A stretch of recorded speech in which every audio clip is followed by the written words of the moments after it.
Hi friends, I have an exciting video for you today. It's about being a kinesthetic learner. I also am a kinesthetic learner, so you are near and dear to my heart. And I get this, my heart goes out to you. It is not easy to be a kinesthetic learner, especially in college, but you can do it. And I just wanted to say that you can. We just have to be a little creative in the way that we do it. So I heard something amazing from a dear friend of mine that she said, and she was a teacher for a long time. She said, if you learn it through play, it's there to stay. So we are trying to get this information to stick in our brains, and we can do it, right? So here we go. My number one recommendation is to draw. It's not art class. At least for me, I'm in nursing school. My teachers don't see my artwork that I do. So here's an example.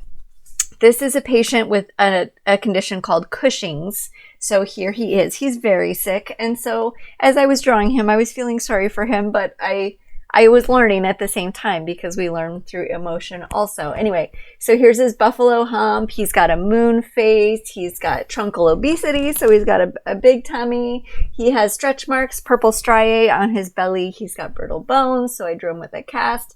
He's got skinnier legs, and he's hairy. So I'm using lots of color as I'm drawing all of those things, right? So that's one example. There's also something called a concept map that some people love it, some people hate it. For me, it just feels like a lot of information. So it's kind of like too much information on one page, but other people absolutely love this method. So basically you just kind of draw, this is hypothyroidism, and that's kind of the main part. And then medical treatments, potential adverse effects, patient education, long-term complications. Anyway, you kind of group the information, put it in different colors. A simpler concept map that I used one time was a flower. So it had fewer parts to it, so it was easier to do this. But if you're just needing to learn kind of a main idea and then several little things, that might be helpful. Maybe a base of some kind. You could do a bicycle. You could draw whatever you want. I also like funny things. I learned through humor. So I drew kind of like little cartoons, if you will. And so here's different parasites. So this is a parasitic relationship. This little guy says, I'm sick. And the parasite says, who cares? I'm happy. Then there's commensalism. It made me think of commencement, like a graduation cap. So I drew that. And this little parasite says, I like it here. Thanks, host. So he's the host, and he says, I don't mind. So kind of, anyway, mutualism. You get the idea. But there's, I kind of put emotions to the idea of it. So that is helpful as well. Also, I like coloring. I'm bringing us all back to kindergarten, I think. But it's still adult information that we have to get into our minds. And I like the color. In my backpack, I always carry my little pencil bag with markers. I kind of like the fine tip markers, this kind, the little Crayola ones. They don't have to be expensive. Other people have really nice ones, and I do fine with those. So that's an idea. Anyway, so here are 4 different heart defects in children and babies when they're born. But these words are hard. Atrial septal defect, or ventricular septal defect, or tetralogy of Fallot. I like that word very much. So sometimes I'll do my little artwork and then show my kids, hey, look what I made. This one actually ended up on the fridge for a while. But as I explain things to them, they're learning it too, and it's helpful for me to say that. So one secret with learning as a kinesthetic learner is to get as many senses involved as you can. And so if you can taste it, touch it, say it, hear it, just walk it out, use your big muscles, anything that you can do to kind of do the information, it will help it to stick in our minds. So here's another little trick that I learned. Let's say you're learning the parts of the heart, right? So this would be a slightly different format, but maybe there are little lines out here and you're trying to learn the different parts of the heart. And so you can take a dry erase marker and put your page in a page protector, and then you just start labeling. And so if you're let's say you get aorta every time, no problem. Then don't do aorta anymore. Start doing your other your weak spots first. So atriums and right left ventricle, maybe you need to write those out a little bit more. So Hopefully that's helpful. Again, use any of these ideas if they're helpful to you. It took me a while to figure out what worked for me, and so I'm giving you my jewels of information. All right. So also, if you want to, if you like the drawing thing, sometimes it's better to use your big muscles first and then go to fine. So that's a little trick from an elementary school principal that he told me, that kids at least learn with big muscles first. So if you've got a big dry erase board, use that. If you want to take that sidewalk chalk out, go to your driveway, your patio, sidewalk, and just start writing out the information. You could even kind of play with your kids as you're doing that. They're drawing, you might say, draw an apple, and then you draw, your little concept map right there on the sidewalk as you're pointing to the apple, or just enjoy the vitamin D sunshine a little bit as you're studying. It's just a different form to keep your mind involved. Like, your body is moving to get your brain connected to the information. So this was last year, I had started an anatomy class. It was a prerequisite for my my nursing program. I had to take it, and it happened during COVID and quarantine. And so I went from having access to the bones and the kind of like mannequins. You could see the digestive system, or maybe a model of the heart or the brain. I could take it apart like a puzzle and put it back together again. That was fantastic for learning anatomy, right? Then COVID happened and the lab closed. And I thought, how am I going to learn anatomy if I can't touch anything? And so I had to get creative. So I made homemade Play-Doh at home with salt and flour, some recipe I found online. And I started making the muscles of the face. So I made this. I copied it from my book, but I made it with Play-Doh, and then I started labeling the muscles of the face so that I could learn it. And then another day I had one of my little washable washable markers with me. My son walked by with his shirt off, and I said, "Hey buddy, come over here." So, can I do this? I got permission, of course, but I started drawing the muscles on his torso. So every time I think of the deltoid muscle, I literally picture with my eyes, and I can feel kind of with my hands, the day that I drew his deltoid muscle on his arm. I remember him every single time that I think about a deltoid muscle. So that was extremely helpful for me to continue to learn that information, because it can be super hands-on. That is an easy one to keep as a hands-on type learning method.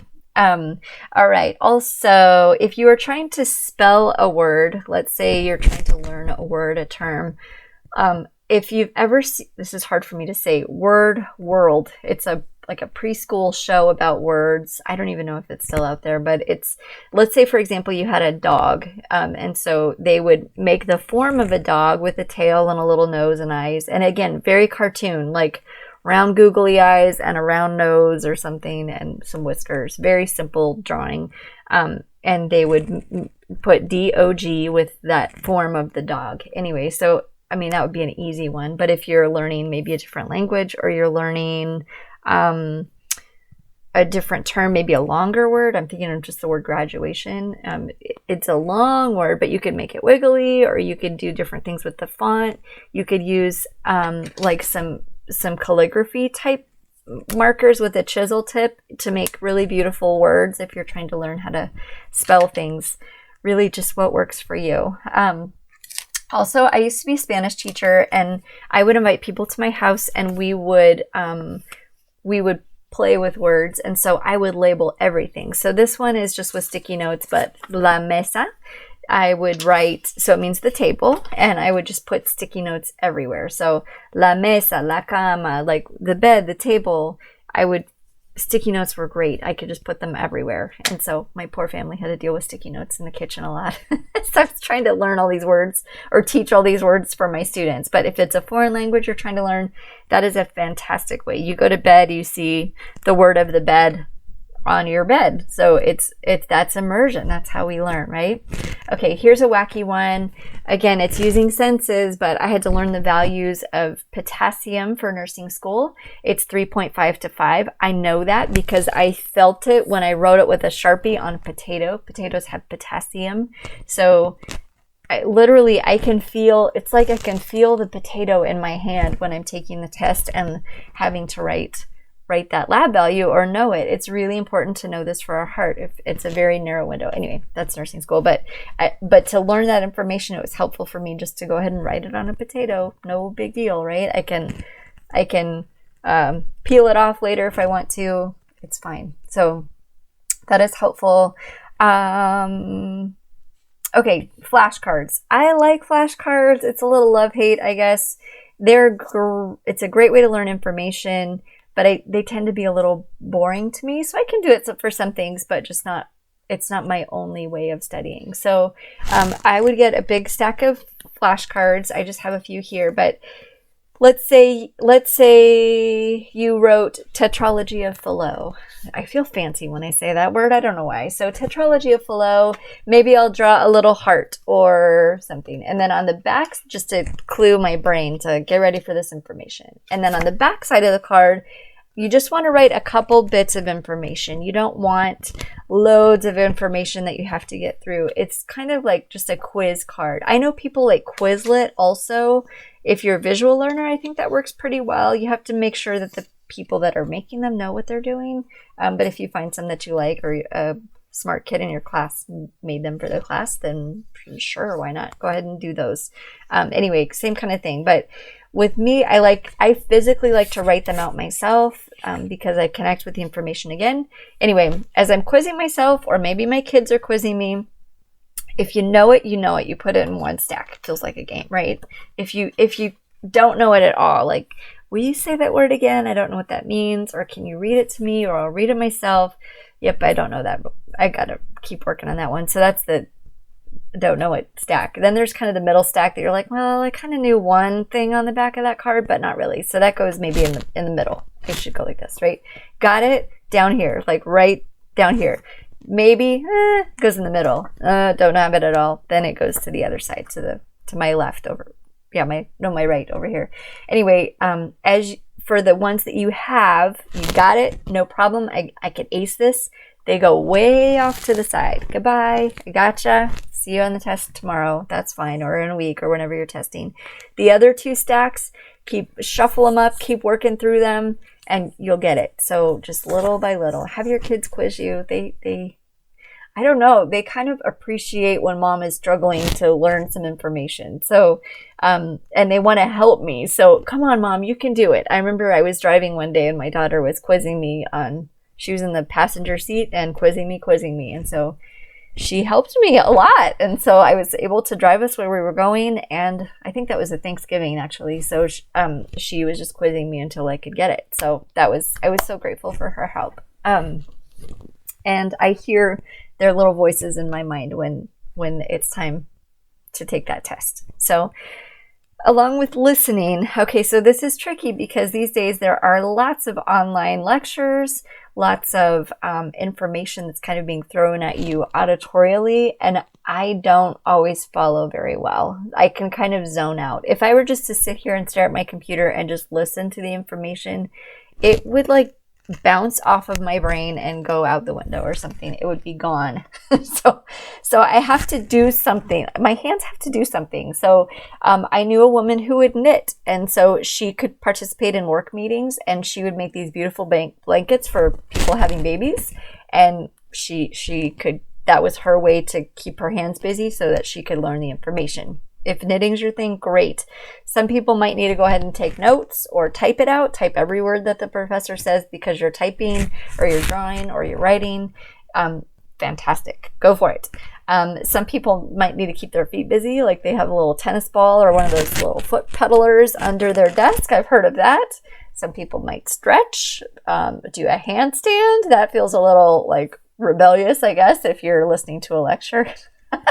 Like unconventional might be a better word. So you're doing that. If you need to get stuff done because we're still moms and we still have to run households, you could be cooking. You could be, sometimes I have to crank the volume if I'm trying to do that. You could fold laundry and be listening to it. One time I had, I think, a 45-minute lecture, and it was on work conflicts in the workplace. And so there goes my laptop on the bathroom counter, and I go to the toilet and I'm fixing the back of the toilet, and the toilet fix took about the same amount of time as the lecture. So I got the toilet fixed and I heard this lecture on conflict in the workplace, and it was kind of win-win because I could literally do two things at once, and I actually followed the lecture. It wasn't super difficult information. You have to know yourself. If it's easy information for your brain to take in, go ahead and go for a walk, go for a drive, if you can do that. Or if you really have to sit down and focus on it, then you might need to do your drawing and writing, that kind of thing, your foot pedal or whatever you need to do to get that information to stick. So anyway, use what you need of this information. I did want to share it with you because it's taken time to kind of figure out what works for me and what doesn't. Sometimes I feel like I'm literally spinning my wheels, and then other times it really is helpful. So if I have too many words on a page, I kind of get overwhelmed and I don't really learn as deeply as I do in bits of information with stories, and I don't know. That's just me, but you have to know what works for you. But I did want to show you my shirt. I wore it especially for you today. So it just says, it's fine, I'm fine, everything's fine, and you're going to be fine. It's going to be fine. You just have to learn your tricks, all right? So take courage, you got this, and if I can do it, anybody can do it, all right? Take care, bye.